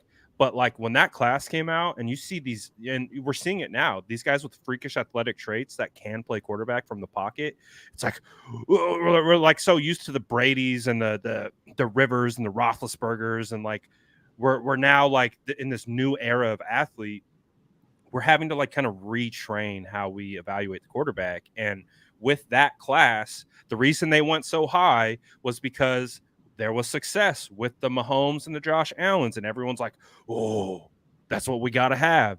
And then realizing, well, the guys like this, like Brock Purdy, they're going to fall because they don't have the elite measurables, but they don't get evaluated properly for having elite intangibles. And conversely, you're going to see that flip now, because everybody's going to start looking for their Brock Purdy now. One other thing about like evaluations.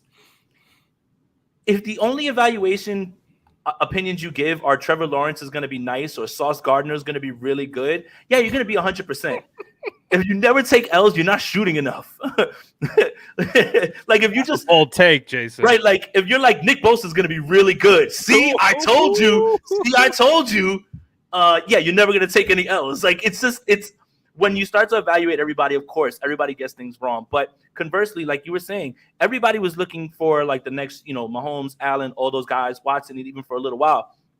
And now the 49ers and Brock Purdy have kind of put people in a position where they're just like, damn, maybe we should look at this guy like a little bit more just because of that. And I think that's what you'll see. It's always a fluid situation. It's a copycat league in almost every single way. And when you see success be sustained, again, more alliteration, with a quarterback like that, then other people are going to try to rush to find their Brock Purdy, which I think is poor process instead of just evaluating the quarterbacks in front of you, right? Like Right. if you're chasing something else that someone else did, is when you're going to find yourself forcing something as opposed to evaluating properly, however that is and however you go about it. Yeah, and it's like, you think about what happened in 2017. It was Mitchell Trubisky over Deshaun Watson and Mahomes. and Mahomes. Ooh. So, it's fluid, right? They're always trying to evaluate and like change. I've changed evaluations. I've changed the way I've evaluated safeties over the years. I've been adamant about like that change because I knocked Derwin James for his versatility, and I was like, oh, no other team's going to be able to recreate his versatility. Dead wrong on that. And that helped me like be open to guys like Fred Warner. And when he was coming out and no one knew what he was, but I was like, well, hell, he lands in the right spot. Team uses him the right way. He's a good player and he could be a guy. So it's just like, you just got to be able to learn and you gotta evolve, right? I love Rodrigo's comment. No, he's never changed. No, you know what, man? It's funny. I don't care. Kickers.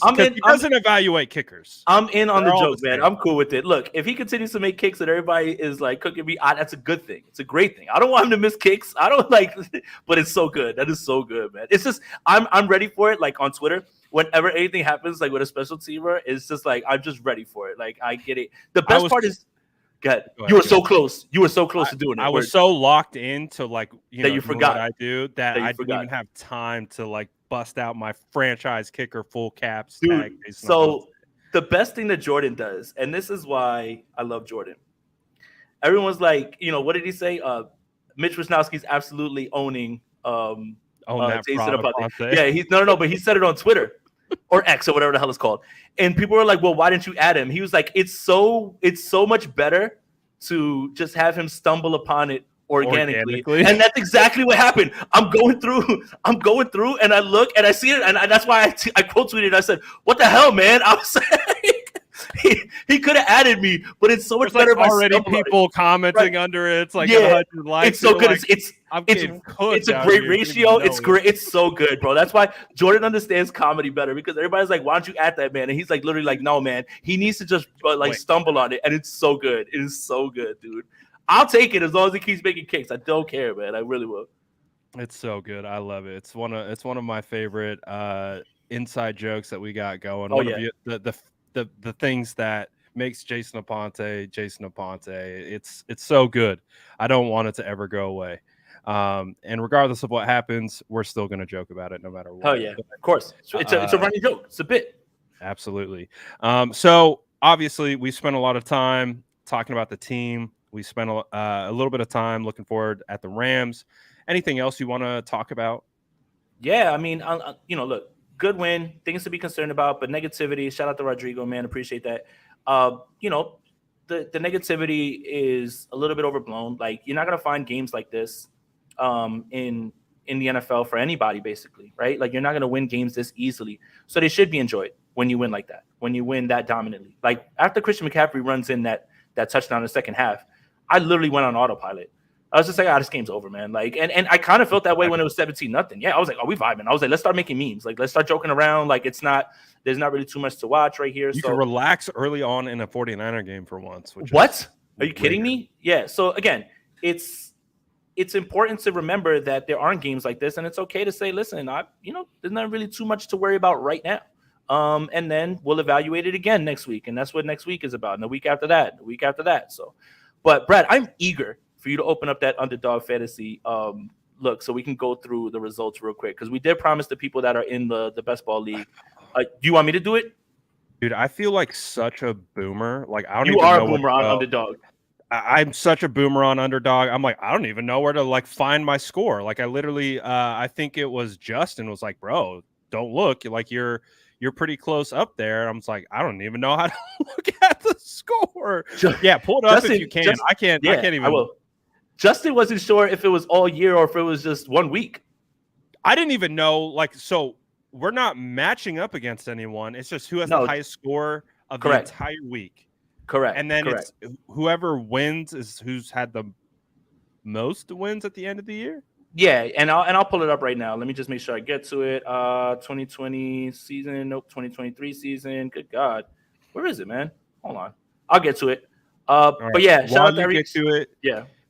Gammon says, has the right side of the offensive line look like it did week 1 in practice, offseason, and preseason? I would actually say no. It looks like they kind of regressed a little bit in that game. Brock Purdy is a top 15 quarterback. Where do he and Kyle Shanahan rank in system quarterback pairings? Top 5, Tua McDaniels, Jalen Hurts. Willie Will, are you sad that the Niners look better than the Eagles, you double agent? Hey man, Brad's a double agent for the Broncos. What the hell? Did we win? Did we the Broncos? No, you got Jimmy G'd. Oh, Jimmy. You got Jimmy G'd. Man, he wanted to stomp out racism week 3 last year, but then he wanted to get a dub against my Denver Broncos. That was not cool either, man. But you know what's the best part is Jimmy iced that game with his legs. And you know what's the best part is Raiders fans got their first glimpse of the Jimmy G experience. Yeah. And they were like, he got hurt early in the game. He left. He came back. He threw a bad interception in the red zone. But then he gets a chance to win the game, and then he wins it. And then they're looking at each other like, we got ourselves a guy here. And it's like, I know that look.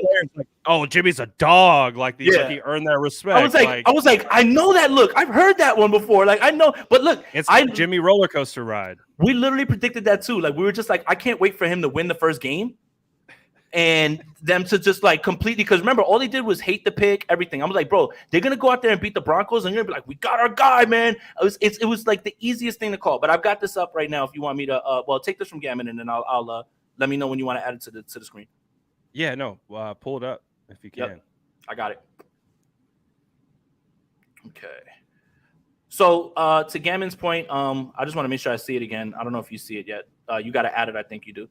Has the right side of the O-line looked like it did in week 1 in practice? You would know that better than me, Brad. Preseason, we didn't get to see them too much. BP's a top 15 quarterback. I think that's fair. Where do he and Kyle Shanahan rank in system quarterback pairings? Probably top 5. And Tua and McDaniels are really good, man. Ooh, man. Tua's out. He's mad at everybody, huh? Yeah, calling him fat all offseason. Getting cooked last year for the deep ball. And then someone asked him, someone asked him today. They were like, do you believe that you still can't throw the ball? He was like 466 yards. He was like, what do you want me to say, bro? And I was just like, damn, I love the spiciness. But all right, as you see in front of you, Brad is 3rd. And Brad hated his team. Hated it. Brad is 3rd. Every pick. He scored 121.80 points. Jordan Love went off. Eckler and Derrick Henry were your 2 starters. You had Debo, you had Zay Flowers, Michael Pittman, and Darnell Mooney. Those were your 3 wide receivers in flex. And you got 6.5 from Luke Musgrave. That's how you did in this one. So that's the format is 1 quarterback, 2 running backs, 3 receivers, a flex, and a tight end. So not bad, Brad. And by the way, I know you didn't watch that Bears game, but Musgrave was wide open. Love just led him a little too far. He caught it and he fell. He would have went right in. Yeah. JCE 3780, who's winning $34 right now. And second place, Tua, Etienne, Montgomery, and Ridley, who went off, Chase, Curtis Samuel, and Kendrick Bourne. KB, do you love me? And Jawan Johnson. So that's your number 2, Dewan and only. Jawan Johnson, huh? Dewan and only. Number 1, he's up by 40 points right now. And he's currently winning $64 if these trends continue. Patrick Mahomes, we're trying to catch him now. Like we have to catch him. We have to catch him. We have to make up. with the most overall points at the end. The team with the most overall wins, they win the whole thing. Got it. Yep. I get it now. So Patrick Mahomes, Aaron Jones, who went off, Miles Sanders were his 2 running backs, Tyreek Hill, good God, and Brandon Ayuk. Man alive, the top 2 scoring wide receivers, and I think the number one. Oh well, no, he had Mahomes because Tua was the number 1 scoring quarterback. Jordan Addison as well scored, and Nico Collins did well. Hayden Hurst, who caught Bryce Young's first touchdown pass, was his tight end. That's an electric start to the season. That's giving you a really good baseline. All right, and we can't pick up what we can't do waivers. There's no waivers. No waivers. That's it. Nope. So if my whole team gets hurt, my whole team's hurt. That's it. That's the fun part. It's the fun part. I have 0 control. So Eckler might be down, so I'm screwed. But you've got other running backs that'll add. So but if you get a pop week from somebody else, like look, Kendrick Bourne, like scoring that many points is something that nobody saw coming. Like literally everybody was running to the waiver wire to pick him up. So, but that's the best part about best ball. You don't have to worry about when to start guys. When they pop, they go in your lineup, and that's how it works. So Underdog Fantasy, promo code Aponte. If you want to do some daily drafts, we'll set that up as well too. Best ball's done. I tried to get one more in before the game started, but Underdog's a lot of fun, man. I think we'd have a lot of fun doing like a Sunday slate or something like that. So Goddard or Kittle for week 2, CMC and BA. Damn it. So Dallas Goddard put up a big fat 0 in week 1. Yeah, he put up a big fat 0. And he said, I know my fantasy. Jason, because he was like, should I play Goddard or MVS? And I was like, maybe Goddard. And he's like, I'm feeling MVS. I'm like, you know what? Go with your gut. If you want MVS, go with MVS. Good thing you did. I mean, because he got 0. But he said, I love that he said, yeah, my fantasy managers probably feel let down. And he's like, and I'm on my team. So he was like, you just move on to the next one. So this is kind of tough. Goddard on Thursday against Minnesota. My contention that this would be, Jason, is will Philly start dog walking Minnesota if they can't get anything going and that avalanche happens and they don't have to throw the ball, right? But I did see Kenneth Gainwell looks like he's going to be out. He's out. So it'll be DeAndre Swift and the guy that I'm kind of just like everybody's laying in the weeds and ask Justin Boston Scott. Everybody's just like, oh, it's DeAndre Swift. I'm like, dude, no team like goes in on DeAndre Swift. They always go away from him. Boston Scott. But Jason, this is what I'm sleeping on Trey Sermon? He's on IR. Oh, is he? he's sleeping in the crib. But they Jason, said, you know what, bud? I'm out of here. You know what? I'm out of here. No, Jason, here's the thing. If you believe in squeaky wheel games, like he didn't get anything and they have to do a better job of getting the ball out there, then I think you would go with Goddard. The hard part with all of this with the 49ers is BA is going to go off and do his thing, but then you're risking that you miss out on those Kittle 2 touchdown games. So I think it depends on what you believe in. I would be more inclined to see a squeaky wheel game from Goddard, but I'm super afraid that Philly is going to wash Minnesota tomorrow night. And they're not going to have to throw the ball, and they're going to be able to chill. But look, I would play Swift if you have him, but Boston Scott is always like that Undertaker meme. Like, it's the guy in front of him, and it's like me with DeAndre Swift, and Boston Scott is Undertaker. Like, that's kind of like how I feel about them. They're always unpredictable. I mean, they started Gainwell, and Gainwell looks like to be the guy. And also something to think about, too, is that now that Brandon Ayuk has clearly, what do you have, 8 receptions, 129 yards, and 2 touchdowns? That's going to impact the way a defensive coordinator starts to change the hierarchy of like, dang, who we got to pay attention to? Where are we going to let Ayuk beat us deep, or are we going to let Kittle beat us underneath? And that could lead to more PPR receptions potentially if they're more concerned about getting beat over the top by Ayuk.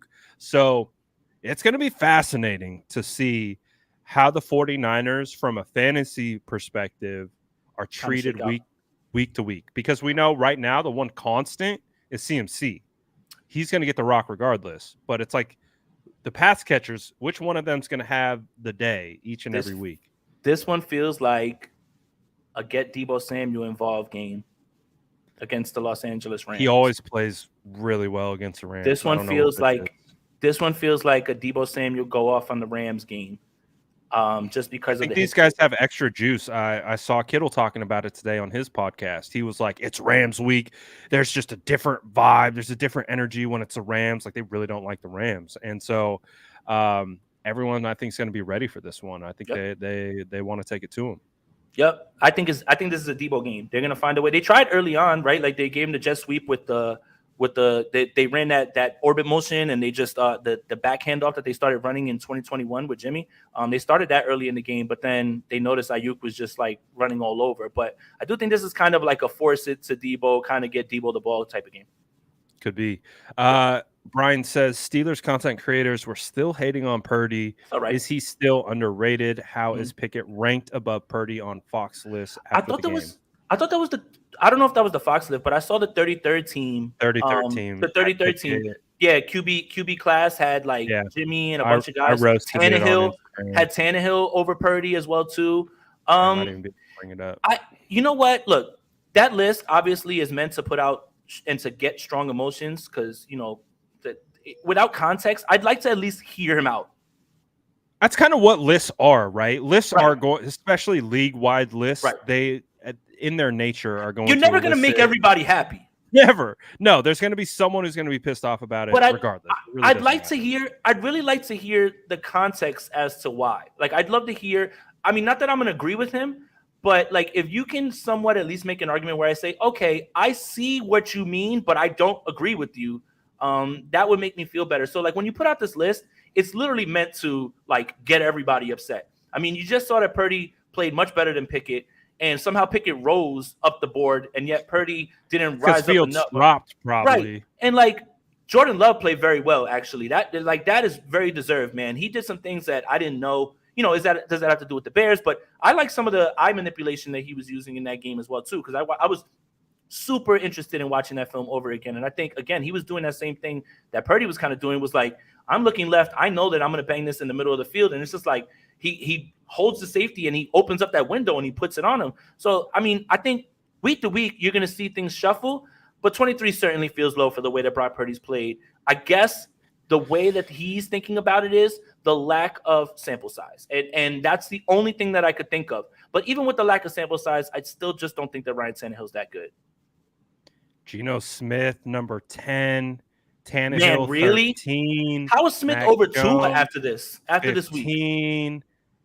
So that's what I'm saying. Like, Tua was a riser. Tannehill still dropped. Geno rose, but that's probably because Tannehill dropped out somehow. None of these guys changed positionings. So I'm assuming what it is with the ups and downs is he had a preseason list, and this is just how he's manipulating it. And, it's a tool meant to generate. And again, I disagree. Like, don't yell at me about this. I disagree with this. I'm just trying to figure out what he's thinking. I'm just trying to get in his mind. Like that's it. Like I'm not agreeing. He literally beat Pickett. I'm seeing him operate this offense better than Garoppolo, which would automatically put him over him. I think right now he's already shown things that Justin Fields hasn't shown, as much as I love him. And I don't think much of Ryan Tannehill. So I'm not saying that I agree. I'm just trying to figure out how he got to this conclusion.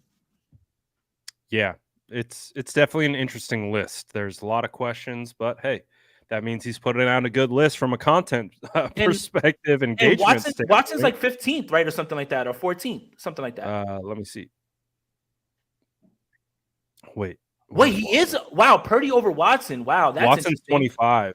Well, all right. I guess. All right. And again, I'm trying to put myself in his brain. I guess it's him still trying to see flashes of the Watson that you saw in Houston. I don't know, man. I don't know. I have no idea. And this list is QB class. I don't know his name. Derek Klassen. And feel free to yell at him on Twitter. Speaking of quarterback rankings, we had Micah Parsons come out and say that he believes Brock Purdy is a top 15 quarterback and that there's no more sleeping on Brock Purdy. What did you think about Micah Parsons' comments on that? I don't trust it. I don't trust it. That feels like gamesmanship. I don't trust it. Yeah, I'm not gonna lie. I don't trust him. totally agree. You sneaky Parsons. You Trying to let the guard down, right? Like, oh, that's my pal. That's my buddy. He's really good, man. He's phenomenal. I was like, he earned my respect, but in the back of my head, I was like, what are you really saying? I think you're kind of hoping that Purdy says, oh, well, he thinks I'm really good. Like, I mean, he's not going to do that, but I don't trust it, man. I don't trust it. I don't trust anything that comes out of a Cowboy's mouth. I don't trust it. I don't like it either. I would rather Micah Parsons said that Purdy. Yeah, we want a Pat Pete part 2. Like I would rather Parsons say, man, I still don't trust it. I don't think Purdy's that guy. That's what I wanted to hear. I don't want to hear that I don't want to hear him. I don't want to hear him complimenting. This guy thinks he's slick. That's that reverse mojo thing. Yep. It's like that scene in Talladega Nights when he's like, I'm confused by your tactics, but I'm gonna still keep being hostile just in case. Like, I don't trust it. I love very thin pancakes. That's it. No, but it's like what's his name does all the time. Up in Seattle, Pistol Pete. You know? Yeah. Every player that he faces is the greatest player, and every player that he has is the greatest player of all time. He doesn't hate any player that's ever played in the NFL ever. Because you don't want to stir up the hornet's nest. Just like perfect example, Pat Pete, what he did. He didn't say all that much, but he said enough. Before the Week 5 game, here's what we need to do. Because we can make that fake tweet generator. Oh. We make a fake tweet of Micah Parsons being like, Brock Purdy's not like that, and y'all need to stop hyping him. And then we'll be like, and then we could be like, look, Brock, look what he said about you. It's a great point now that you bring that up, because he said something about the 49ers before last year's, I think it was playoff game. And I remember like obviously taking it and running with it. And my guess is he's probably learned from that situation, because we cooked them. We roasted him for a tweet that he said about the San Francisco 49ers, you know, kind of downplaying how good they've been and all that type of stuff. And we cooked them for it. So that's funny. That's actually funny because I forgot about that. But there's some dots to connect there. I think you might be spot on with the gamesmanship.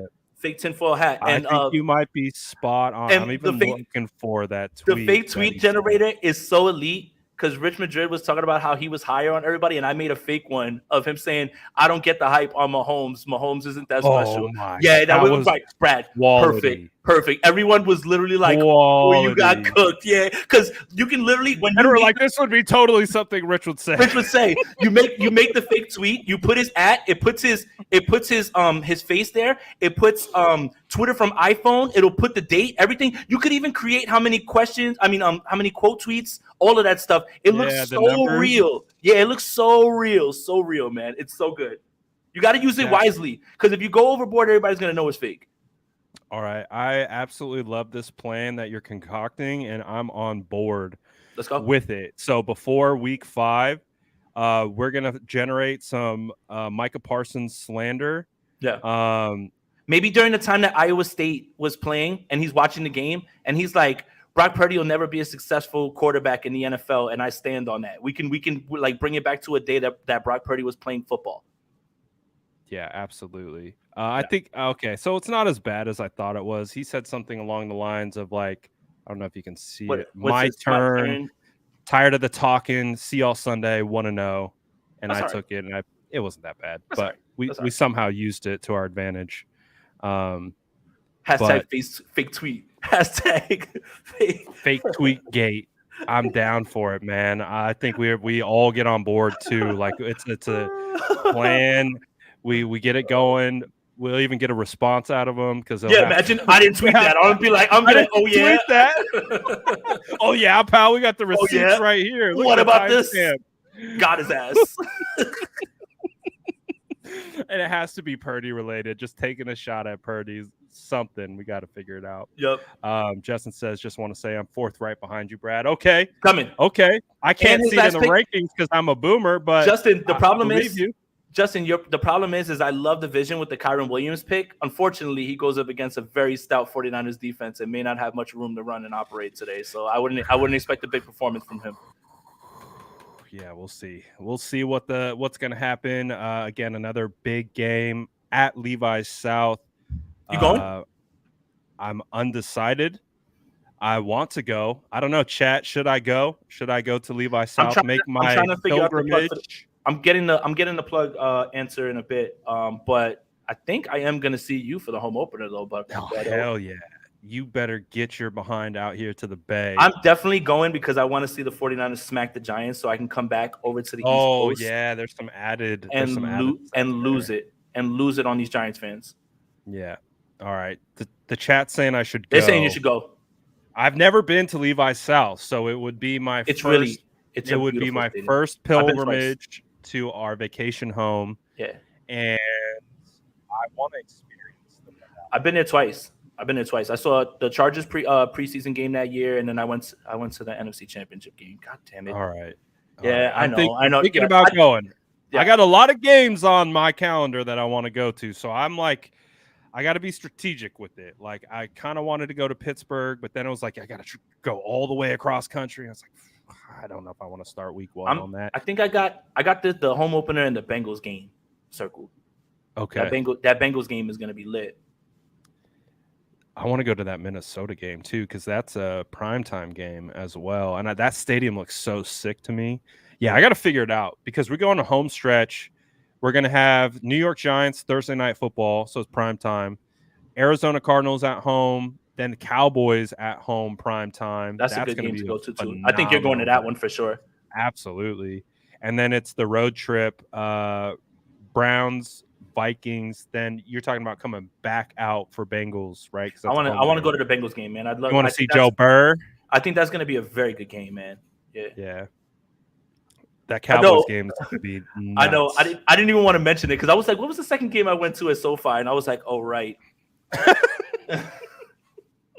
Oh, right. Almost $1,000. Damn it. Oh, that hurts. Yeah, man. Pain.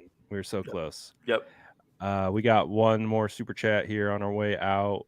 We got Bass saying David said you can't go to the Rams game because you got to be in Denver that Sunday.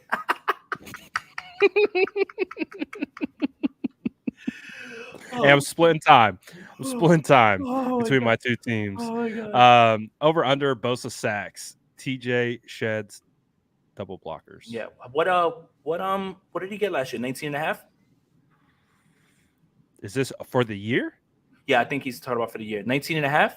He had 18.5. 18. So set it at last year's total.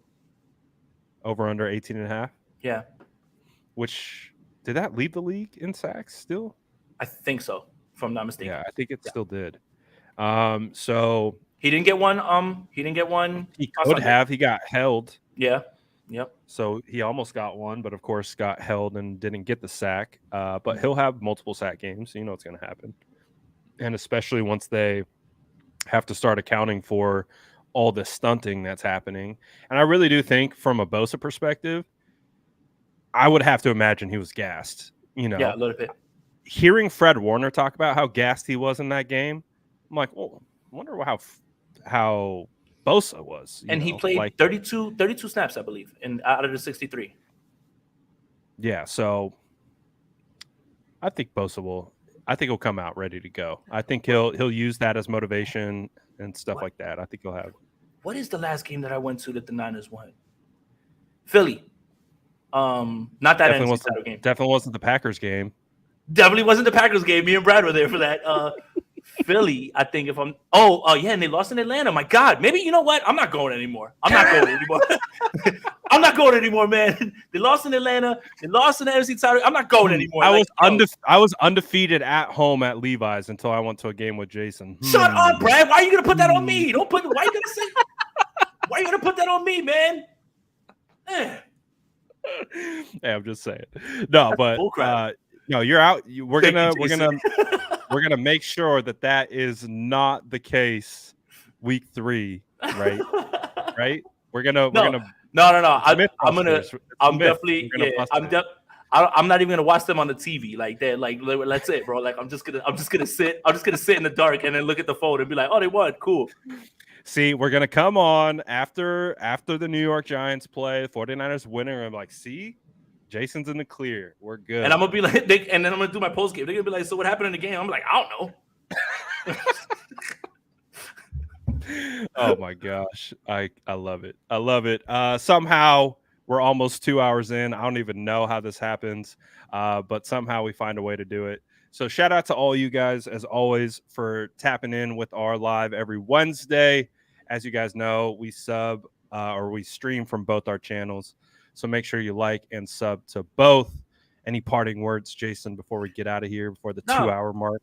No, man, it was a good game. Get ready for the Rams. I think the 49ers are going to win. Check out every day, something on Niners Nation. Check out all the shows on both streams, man. And shout out to you guys. It's time to be excited. There's actual football to talk about. It's a fun time, man. Fun time. Absolutely. 49ers look good at the top of the power rankings. I'm ready to keep it rolling, keep the good momentum, keep the good juju vibing. So appreciate everyone, as always, for tapping in. That's it for us today, and we'll see you guys next Wednesday. Peace. That's Jason Aponte. I'm Brad Graham. We're going to get into it all right now.